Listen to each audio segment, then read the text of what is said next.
Terima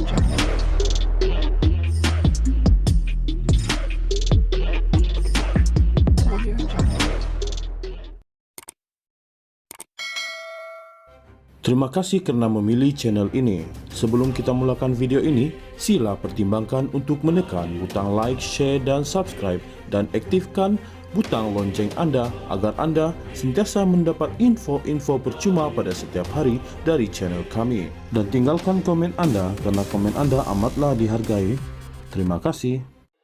Jika diteliti, dalam penghujahan Hakim Mahkamah Tinggi Shah Alam Muhammad Yazid Mustafa ketika membuat keputusan membebaskan Presiden UMNO Ahmad Zahid Hamidi daripada pertuduhan rasuah berkaitan visa luar negara adalah jelas ia disebabkan kegagalan pihak pendakwa menyediakan bukti yang mencukupi dan sewajarnya.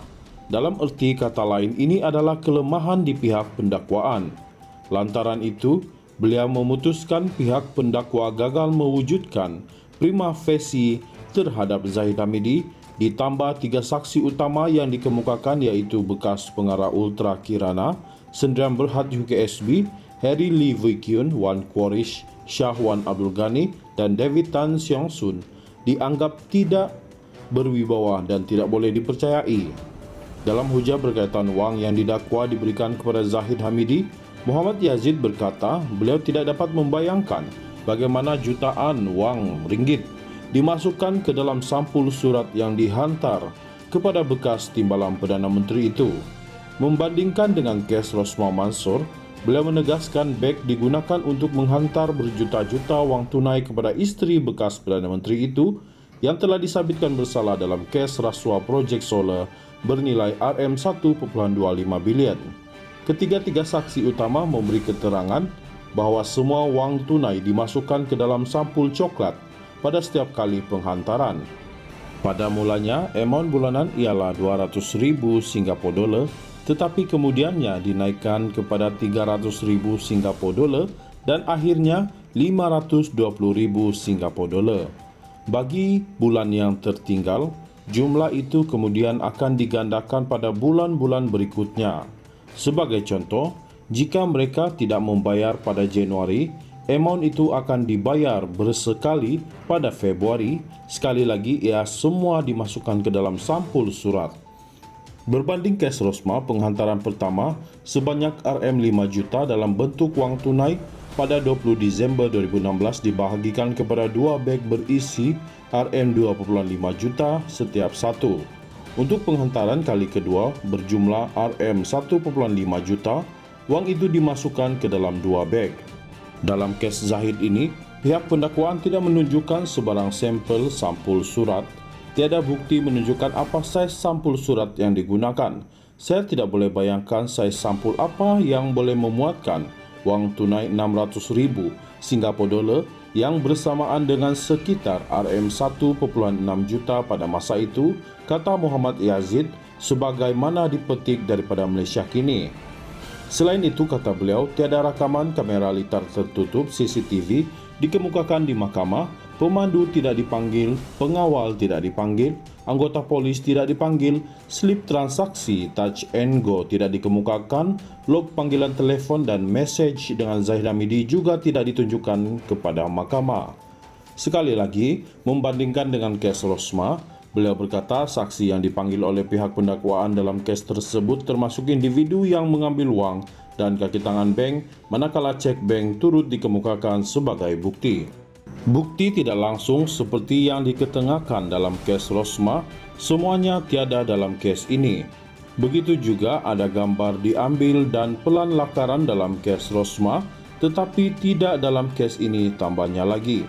Muhammad Yazid seterusnya berkata, Nicole Tan, seorang warga China yang bekerja dengan subkontraktor di Hong Kong, didakwa telah memainkan peranan penting dalam menyediakan sebahagian besar dana daripada RM238 juta seperti yang dinyatakan dalam buku leja.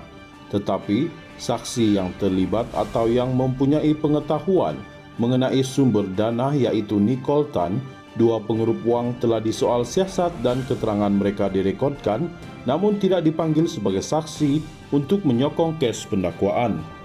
Selain Nicole, Berdasarkan bahagian deposit dalam leja, wang telah diterima daripada 15 pihak lain, tetapi ia tidak pernah dijelaskan atau diterangkan oleh mana-mana saksi pendakwaan mengenai siapa 15 pihak ini dan bagaimana mereka terlibat dalam perkara itu, katanya.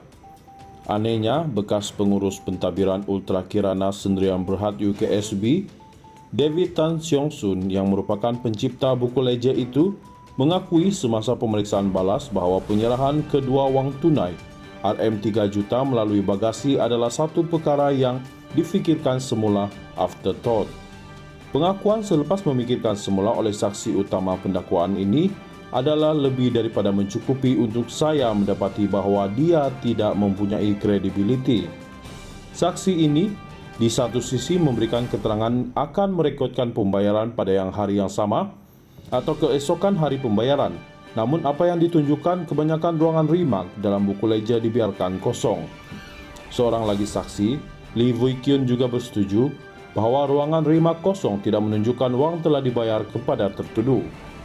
Ruangan rimak yang kosong itu menimbulkan kemungkinan, seperti kesimpulan yang dicadangkan oleh pihak pembelaan, bahawa wang itu mungkin diagihkan di dalam kalangan tiga saksi utama itu kerana mereka mempamerkan gaya hidup mewah. Setiap mereka mempunyai satu unit hartanah di Pavilion. Wan Quarries juga memiliki sebuah rumah banglo di Putrajaya dan sebuah rumah berkembar di Cyberjaya, 2 Range Rover, motosikal mewah, serta bayaran cukai berjuta-juta. Tanpa sokongan bukti yang kukuh, saya tidak boleh secara sedar menyimpulkan bahawa wang itu sebenarnya telah diterima oleh Zahid Hamidi seperti yang dicadangkan oleh pihak pendakwaan berdasarkan transaksi yang dicatatkan dalam buku leja tanpa rekod bahawa wang itu benar-benar diterima oleh tertuduh dalam ruangan rimak. Dengan itu saya dapati keterangan saksi utama pendakwaan Tan, Lee dan Wan Quarries tidak boleh dipercayai dan tidak mempunyai kredibiliti. Dengan itu, mahkamah mendapati pihak pendakwaan gagal membuktikan kes prima facie terhadap kesemua pertuduhan apabila gagal membuktikan elemen paling penting terhadap tertuduh, iaitu penerimaan wang rasuah yang didakwa itu. Berdasarkan alasan dan analisis bukti dan undang-undang di atas, saya dengan ini melepas dan membebaskan tertuduh daripada semua pertuduhan tanpa memanggil membela diri kerana pihak pendakwaan telah gagal mewujudkan kes prima facie, katanya dalam penghujaan setebal 64 muka surat. Kesimpulannya, berdasarkan hujah Hakim Muhammad Yazid tersebut, tidak diragui lagi bahawa kelemahan di pihak pendakwaan begitu ketara sekali, dan dengan itu, demi keadilan memang sewajarnya keputusan membebas dan tidak memanggil membela diri itu diputuskan terhadap Zahid Hamidi.